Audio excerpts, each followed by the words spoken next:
বিসমিল্লাহির রহমানির রহিম। আসসালামু আলাইকুম everyone, welcome to Nazin cook and vlog. আর অল্প কয়েকদিনের মধ্যে শুরু হতে যাচ্ছে পবিত্র মাহে রমজান। আর রমজান মাসে বেগুনি ছাড়া যেন ইফতার জমেই না। আর রমজান মাস আসলেই সব কিছুর দাম যেন দ্বিগুণ হয়ে যায়। তাই দাম কম থাকতেই এবং রমজান মাস আসার আগে আপনারা বিভিন্ন সবজি এবং সকল প্রয়োজনীয় জিনিসপত্র কিনে ফ্রোজেন করে রাখতে পারেন, এতে সংসারের খরচ অনেকটাই কম হবে। তো আশা করছি বন্ধুরা আমার আজকের রেসিপিটি আপনাদের অনেক উপকারে আসবে। যদি উপকারে আসে তাহলে ভিডিওতে একটি লাইক দিয়ে ভিডিও সম্পূর্ণ দেখার অনুরোধ রইল। আমি সর্বপ্রথম আপনাদেরকে দেখাতে চলেছি কিভাবে মাস জুড়ে বেগুন কেটে সংরক্ষণ করে রমজান মাসে বেগুনি বানাবেন সেই পদ্ধতিটি। তো দেখতে পাচ্ছেন আমি এখানে লম্বা বেগুনি কালারের বেগুন নিয়েছি। আপনারা চাইলে যে কোনো কালারেরই বেগুন নিয়ে এই বেগুনিটা করে ফেলতে পারবেন। তবে এই লম্বা দিয়ে করলে কিন্তু বেগুনিটা অনেক বেশি দেখতে সুন্দর লাগে, খেতেও ভালো লাগে। তো আমি বেগুনি করার জন্য এই যে লম্বা লম্বা স্লাইস করে পাতলা পাতলা করে কেটে নিয়ে নিচ্ছি। তবে আমার কাছে আজকে এই ছুরি দিয়ে কাটাকাটিটা বেশ ভালো লেগেছে। আপনারা যদি ছুরি দিয়ে না পারেন তাহলে বটি দিয়ে কাজটি করতে পারেন। তো আমার সকল বেগুন কেটে নেওয়া হয়ে গেছে। বলে একটা পানি দিয়ে সামান্য একটু হলুদ দিয়ে নিলাম। তারপরে পানির সাথে আমি হলুদগুলোকে মিশিয়ে নিচ্ছি। এবার এক এক করে যে বেগুনগুলো আমি পাতলা পাতলা করে কেটেছি সেগুলোকে আমি দিয়ে দিচ্ছি। এরকম একটু চেপে চেপে আমি পানিতে মিশিয়ে দিচ্ছি। আর 10 মিনিটের জন্য আমি পানিতে বেগুনগুলোকে ভিজিয়ে রাখবো। তো ভিজিয়ে রাখা হয়ে গেছে। আমি বেগুনগুলোকে তুলে নিয়েছি। নিয়ে যে এখানে একটা কিচেন টাওয়ালে আমি বেগুনগুলোকে বিছিয়ে দিয়েছি। আর নিয়েছি কিচেন টিস্যু। নিয়ে আমি চেপে চেপে বেগুনের যে পানি থাকে সবগুলো আমি পানি উঠিয়ে নিচ্ছি। আর অবশ্যই আপনারা কিন্তু হলুদই দিবেন, লবণ দিবেন না, তাহলে কিন্তু বেগুনগুলো নরম হয়ে যেতে পারে। তো আমার মুছে নেওয়া হয়ে গেছে। ফ্রোজেন করার জন্য আমি এখানে একটা এয়ারটাইট বক্স নিয়েছি, নিচে টিস্যু বিছিয়ে দিয়েছি। এবার আমি এক এক করে বেগুনগুলোকে সাজিয়ে নিচ্ছি।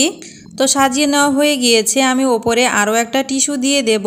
টিস্যু কিন্তু ভিজে যায় অনেক দিন থাকলে, আপনারা এই টিস্যুগুলোকে চেঞ্জ করে নেবেন, তা না হলে কিন্তু বেগুন পচে যাবে।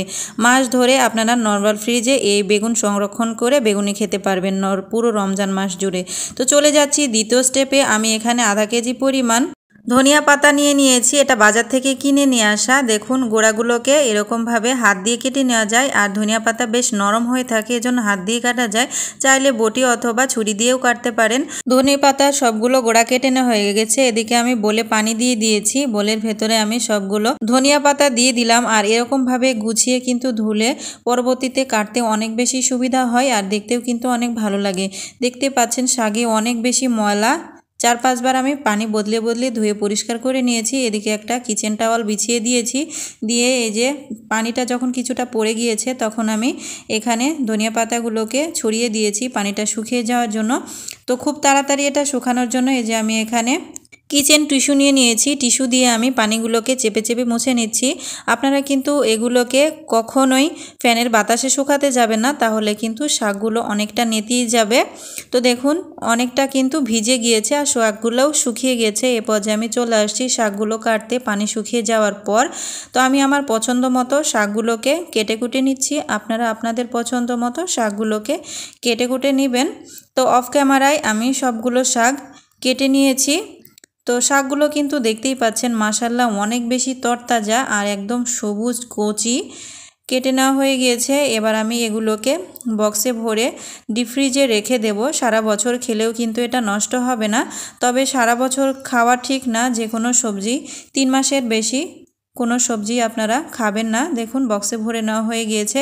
এবার আমি ওপরে একটা টিস্যু বিছিয়ে দিচ্ছি যেন ফ্রিজের পানিটা নিচে না যায়। এবার ঢাকনা দিয়ে এটাকে লাগিয়ে দিচ্ছি। এরকমভাবে মুখ বন্ধ করে আমি ডিপ ফ্রিজে রেখে দেব।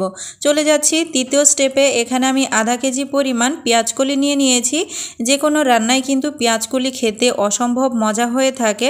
সারা বছর এই পেঁয়াজকলিটা পাওয়া যায় না, বছরে 2 বার পাওয়া যায়, তবে 2 বার তো খাওয়া যায় না। এই সিজনটাতে অনেক বেশি বেশি ভালো লাগে শীতকালে শুটকি মাছ অথবা যে কোনো মাছ দিয়ে বা ভর্তা করে ভাজি খেতে অনেক বেশি পেঁয়াজকলি ভালো লাগে। তো পেঁয়াজকলিগুলোকে আমি আমার পছন্দ মতো কেটে নিচ্ছি। আর তাছাড়াও কিন্তু এই সবজিটা নুডলসের সাথে খেতে অনেক বেশি ভালো লাগে আর দেখতেও কিন্তু কালারটা অনেক বেশি ভালো লাগে।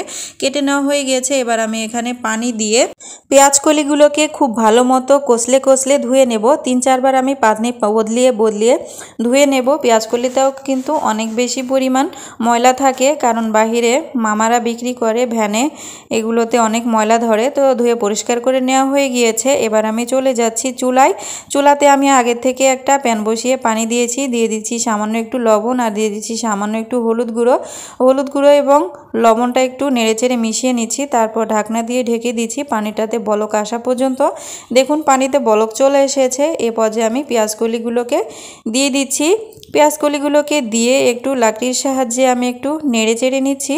তারপর ঢাকনা দিয়ে ঢেকে এটাকে আমি যতক্ষণ না বলক আসছে ততক্ষণ আমি ঢেকে সিদ্ধ করতে থাকবো। দেখুন বলক চলে এসেছে। এবার একটু লাকড়ি দিয়ে আমি নেড়ে চেড়ে নিচ্ছি। আমি চুলার জালটাকে অফ করব না, আরও 2 মিনিটের মতো এটাকে আমি সিদ্ধ করব। দেখুন 2 মিনিট হয়ে গেছে, চুলার জালটাকে অফ করে দিয়ে দিচ্ছি। চুলার জালটাকে অফ করে দিয়েই আমি একটা স্ট্রেনারের সাহায্যে সবগুলোকে উঠিয়ে নিচ্ছি। তো উঠিয়ে নিয়েই আমি সরানোর জায়গায় এগুলোকে ঠান্ডা করে নেব। ঠান্ডা হয়ে গিয়েছে। এ পর্যায়ে আমি জিপলক ব্যাগ এবং একটা দইয়ের কন্টেনার নিয়েছি। আপনারা চাইলে যে কোনো পলি ব্যাগে অথবা বাসায় যেরকম কোটা থাকে সেরকম কোটাগুলোতেই আপনারা রাখতে পারবেন। তবে পলি ব্যাগে রাখলেই বেশি সুবিধা, তাহলে ফ্রিজে জায়গা কম লাগে। দেখুন আমি জিপলক ব্যাগে উঠিয়ে নিয়েছি আর কিছুটা বক্সে রেখে দিলাম। তো এরকমভাবে আমি জিপলক ব্যাগের মুখটা আটকে দিব এবং বক্সের মুখটাকেও আটকে দিয়ে ডিপ ফ্রিজে রেখে দেব। ডিপ ফ্রিজে রেখে কিন্তু আমি 3 মাস পর্যন্ত খাবো, এর বেশি খাবো না।